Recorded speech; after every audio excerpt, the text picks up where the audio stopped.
We know that all nature and the warm water and the currents and the weather and the science, we respect all that. But in the name of Yeshua, we thank you now. You will be still. You will not be a category 3. You will not be a category 1. You will not even be a category at all. In fact, you lose your name.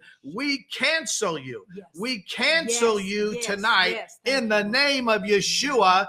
We cancel you, Idalia. Meet MAGA Pastor Curt Landry, who tried to get God to cancel Hurricane Idalia, which, unsurprisingly, found their arguments pretty unpersuasive. But hey, it almost worked. And we decree and declare that we push you onto a sleeper mode. We thank you, Father God, that this will downgrade to a tropical storm. We thank you that you will only approach the land when the tide is low. We rebuke the reports of the sea surge and the storm surge that's supposed to go in and flood. We rebuke the flooding. We speak protection over the trees that they will be protected. Landry's prayers of rebuke didn't exactly go as he planned, and Hurricane Idalia made landfall on its own timetable, not the Landry's. But don't expect Curt Landry's swing and a miss to damage his faith in the power of Trump. At times like this, I always like to fall back on the great prophet William O'Reilly, who told us these wise and timeless words of wisdom. Tide goes in, tide goes out.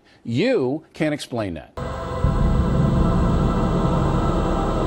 But the Landry's all-time clownery aside, Hurricane Idalia was anything but a joke. The storm made landfall like a sledgehammer, bringing nearly 20-foot storm surges and devastating homes along the coast. But Florida Governor Ron DeSantis had something else on his mind: shooting potential looters. And we are not going to tolerate any looting in the aftermath of a natural disaster. I mean, it's just ridiculous that you would try to do something like that on the heels of an almost Category 4 hurricane hitting this community.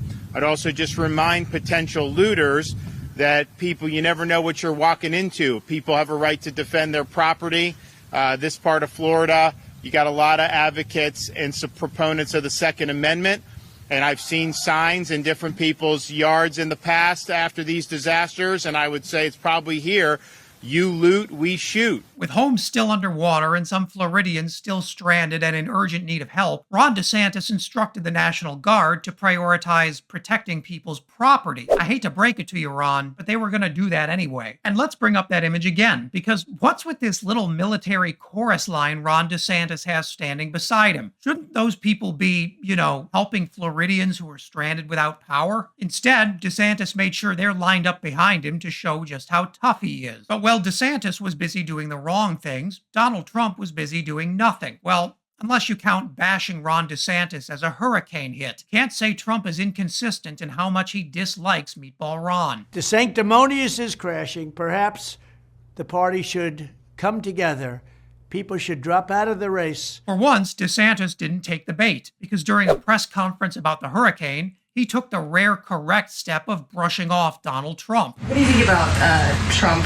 He's a resident here in Florida, and he hasn't commented on Idalia at all yet. It's not my concern. My concern is protecting the people of Florida, being ready to go, and we've done that. And look, in Florida, you just have to do this. I mean, this is something we put a lot of time and effort into throughout the course of each year. Now, let's just clarify. Ron DeSantis actually instructed the National Guard to save people's stuff, but yeah, for one shining moment in this presidential campaign, Ron DeSantis managed to avoid stepping directly on a Donald Trump landmine. Oh God, he's learning. But while Republicans were quick to declare states of emergency as Hurricane Idalia blew through, they were less interested in acknowledging the climate change that's making storms like Idalia worse. But President Joe Biden wasn't so quick to let the GOP off the hook for their deadly climate denialism. Here he is speaking at the White House about the impacts of Idalia and the Maui wildfires. I don't think anybody can deny the impact of the climate crisis anymore. Just look around. Historic floods. More intense droughts, extreme heat, significant wildfires have caused significant damage like we've never seen before, not only throughout the Hawaiian Islands in the United States, but in Canada and other parts of the world.